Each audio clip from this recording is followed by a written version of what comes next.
दोस्तों नमस्ते। आज के अपन इस वीडियो में भारतीय साक्ष्य अधिनियम के दो महत्वपूर्ण कानूनी प्रावधान हैं जो आम आदमी के लिए और कानून के पेशेवर जो भी लोग हैं उन सभी के लिए बहुत इम्पोर्टेंट शब्दावली है, साबित और नासाबित, प्रूव्ड और डिस्प्रूव्ड।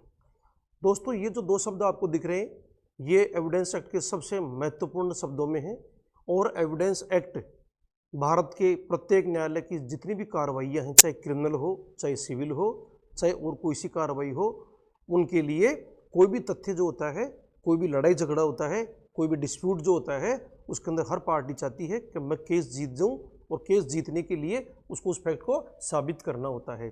जो दूसरी पार्टी होती है, जो आपराधिक मामलों में अभियुक्त होता है और सिविल के मामलों में जो प्रतिवादी होता है, उसकी क्या इच्छा होती है, वो ये चाहता है कि ये किसी भी सूरत में केस जीत नहीं पाए, यानी इसके केस के जो जीतने की जो कड़ी है इसको मैं तोड़ दूं और इसकी जीत सफल नहीं हो पाए। ये कभी भी नहीं कहेंगे कि इधर वाली जो पार्टी है, अभियुक्त एक्यूज्ड पर्सन है, वो इस मामले में या साक्ष्य अधिनियम के प्रावधानों में या कानून में केस जीतता है। कभी नहीं जीतता है केस। अगर ये जीतेगा तो ये जीतेगा इधर वाली पार्टी, या फिर ये अगर हार जाएगी तो इसका काम हो जाना है। तो इसीलिए कानूनी भाषा में दो शब्द हैं, साबित और नासाबित। साबित का मतलब क्या है और नासाबित का मतलब क्या है, इसको अपन एक उदाहरण के द्वारा समझते हैं।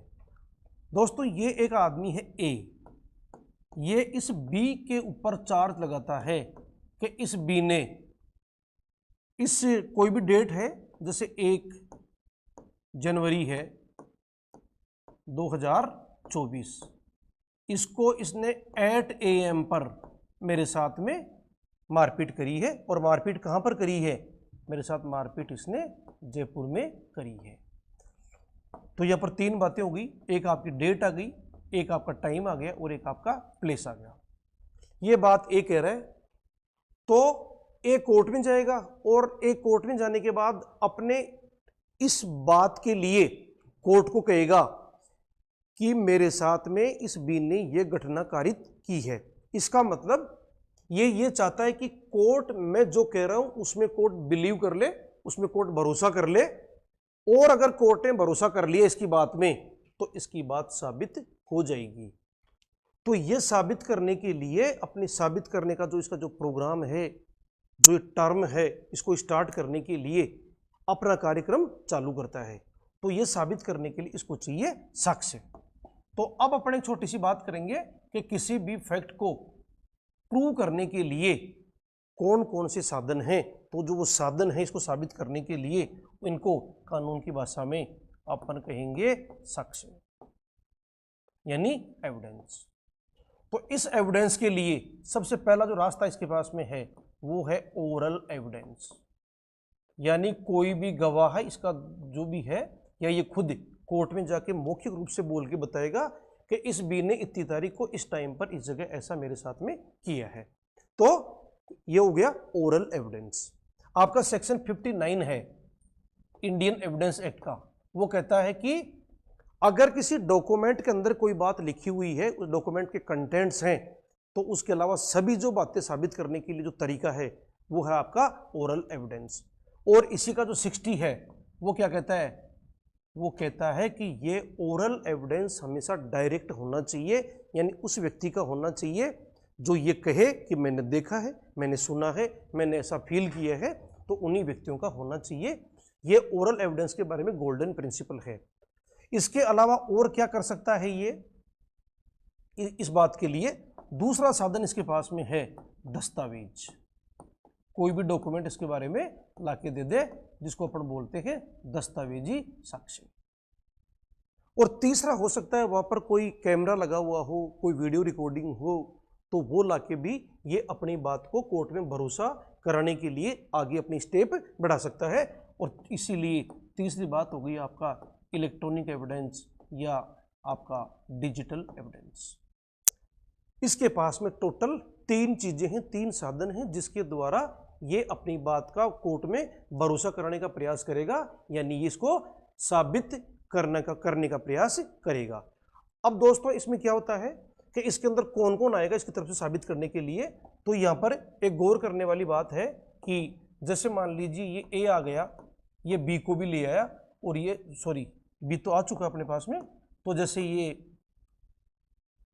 जो ए है एक्स को और वाई को, दो आदमियों को और ले आया, और ये तीनों कोर्ट में क्या कहते हैं, ये ए कहता है कि साहब इस बी ने इस डेट टाइम और प्लेस पे मेरे साथ मारपीट करी है, एक्स और वाई भी कहते हैं कि हमारे सामने इस बी ने इस ए के साथ में मारपीट करी है इस डेट पे, इस टाइम पे और इस प्लेस पर। तो कुल मिला के इसके पास इतना ही एविडेंस था और इसने अपना ओरल एविडेंस ही रखा, और ये कहता है कि मेरे पास में कोई डॉक्यूमेंट है नहीं इसका, और मेरे पास में कोई इलेक्ट्रॉनिक और डिजिटल एविडेंस भी नहीं है। तो जरूरी नहीं कि तीनों बातें, तीनों चीजें आप रखें। ये तीन साधन हैं, आप इनमें से एक साधन द्वारा, दो साधन द्वारा, तीन द्वारा कैसे भी आप अपनी बात को रख सकते हैं। तो इतना करने के बाद में एक बात समझ में आती है कि इस ए ने अपनी बात को साबित करने के लिए जो भी काम करने थे वे कर लिए, और प्राइमा फेसिया इसने अपनी बात को साबित भी कर दिया। लेकिन इस साबित टर्म के पूरा कंप्लीट होने से पहले इसका भी नंबर आएगा, यानी इन लोगों ने जो बात कही वो कही अपने मुख्य परीक्षण में, चीफ एग्जामिनेशन में। अब क्रॉस एग्जामिनेशन के दौरान इसका इतना ही काम है एक्यूज्ड का कि इसने जो बातें ये कहना चाह रहा है, ये ए एक्स और वाई उनमें डिस्टर्बेंस क्रिएट कर दे, यानी इनको ये साबित न होने दे, इसका यही काम है। तब कहेंगे कि ये बात ना साबित हो गई। अब इसके लिए क्या करता है दोस्तों, ये जो बी है, तो बी सबसे पहले एक लेके आता है एक वीडियो रिकॉर्डिंग, और एक लेके आता है सीसीटीवी फुटेज लेके आता है, और जो कहां की है, जो दिल्ली के एयरपोर्ट की है। कितने बजे की है, ये 8 बजे की है। कितनी तारीख की है, 1 जनवरी 2024 की है, और कहां की है, दिल्ली एयरपोर्ट की।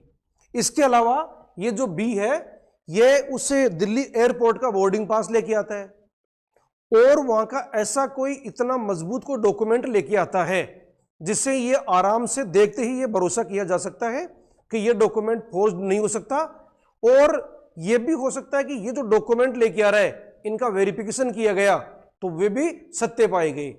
तो कुल मिला के ये लेके आता है एक डॉक्यूमेंट्री एविडेंस, और ये लेके आता है एक इलेक्ट्रॉनिक एविडेंस।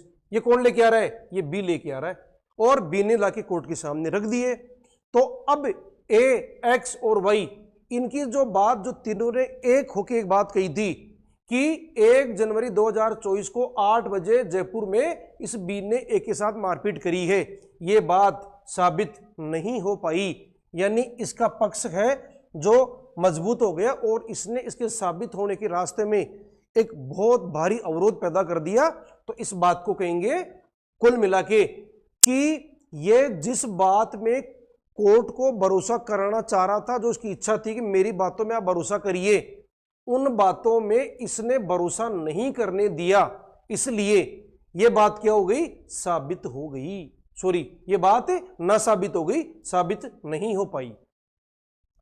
दोस्तों अगर इसमें इस बी के पास में ऐसा कोई भी मजबूत दस्तावेज नहीं होता, और ये खुद ओरली कहता कि साहब मैं वहां नहीं था, मैं तो उस दिन एक्चुअल में और ही कहीं गया हुआ था, और इस बारे में न कोई विटनेस लेके आ पाया, न कोई डॉक्यूमेंट्री एविडेंस लेके आ पाया, और न ही कोई डिजिटल एविडेंस लेके आ पाया, केवल ओरली ये कह रहा है, तो फिर ये इसकी बात को डिस्टर्ब इजीली नहीं कर पाएगा और ये अपना काम कर जाएगा। तब अपन कहेंगे कि इसने अपनी बात को साबित कर दिया। तो दोस्तों ये दो जो शब्दावलियां हैं, साबित और ना साबित, ये क्रिमिनल के केस में, सिविल के केस में और जो भी प्रोसीडिंग्स कोर्ट्स में होती है, जहां पर किसी बात को एस्टैब्लिश करने की बात आती है, वहां पर यह शब्दावली बहुत ही महत्वपूर्ण है। आज मुझे उम्मीद है कि जो साक्ष्य अधिनियम के दो जो महत्वपूर्ण प्रावधान हैं वे आपके आराम से समझ में आ गए होंगे, और अपन अगली कड़ियों में अगले जो भी वीडियो बनाएंगे उनमें ऐसे ही शब्दों को इसी तरह से और एक्सप्लेन करने की कोशिश करेंगे। Thank you.